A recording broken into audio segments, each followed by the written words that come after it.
Olá, meu nome é Patrícia Taranto, eu sou fonoaudióloga e hoje quero falar com você sobre fluência de leitura.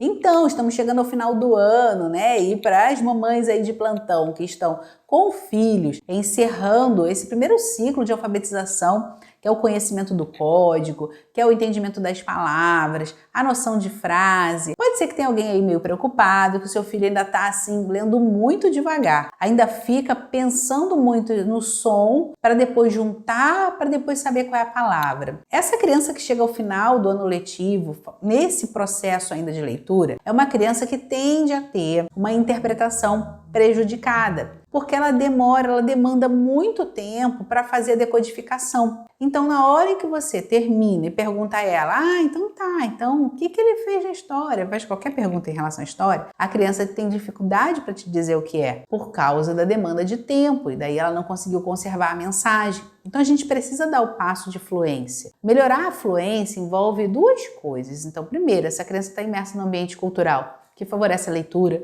os pais leem para ela, então independente dela já estar alfabetizada, ou pelo menos nesse processo aí já avançado, a criança ainda precisa que o adulto leia para ela, porque a leitura de um outro para você te imprime a velocidade daquele código. A fala, ela tem uma melodia, a escrita, ela tem uma melodia oculta, que só é desvendada quando alguém lê. Então a leitura em voz alta, ela sempre vai ser uma prática boa para essa criança que está em processo de letramento. Uma outra questão agora em relação à própria criança é você avançar nesse processo fônico. Então a gente sabe que muitas escolas se apegam, né, ao processo fônico, ao método fônico, que é bom. Não estou fazendo queixa do método fônico. A questão é que a gente tem que saber o limite aonde ele já cumpriu o seu papel para dar esse salto de amadurecimento de leitura com a criança. E esse limite é justamente o conhecimento das sílabas. Então a criança precisa ter contato com o que significa, o que representa uma sílaba. Então, ler sílabas, sim. Fazer baralho de sílaba, o joguinho de baralho com as sílabas e manipular essas sílabas para juntar e formar palavras. Da mesma forma que no livro,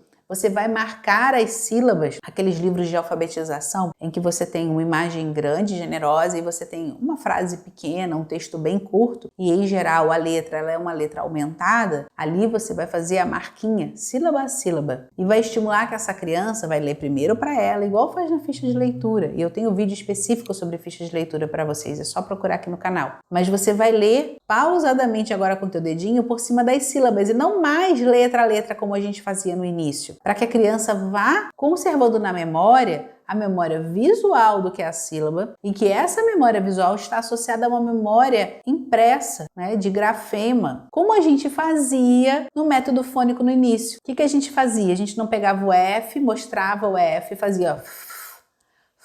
A gente não fazia isso? A gente não pegava o G, mostrava para essa criança... Esse aqui.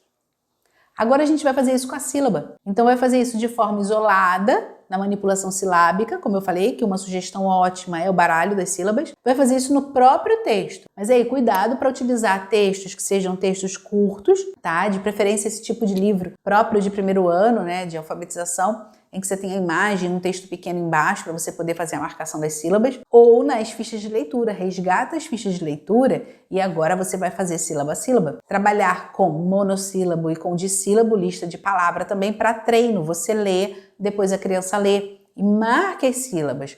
Pá, pé, mão, pão, chão, cão.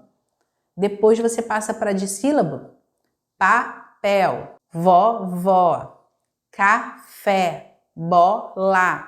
Para a criança ir fixando na memória essa imagem visual da representação da sílaba. Testa e depois me conta como é que foi. Se você gostou desse vídeo, não deixa de curtir e encaminhar para alguém que possa estar precisando desse conteúdo. Passa lá em cima, ativa o sininho para receber todas as notificações e não esquece de me seguir nas outras redes sociais. Até uma próxima!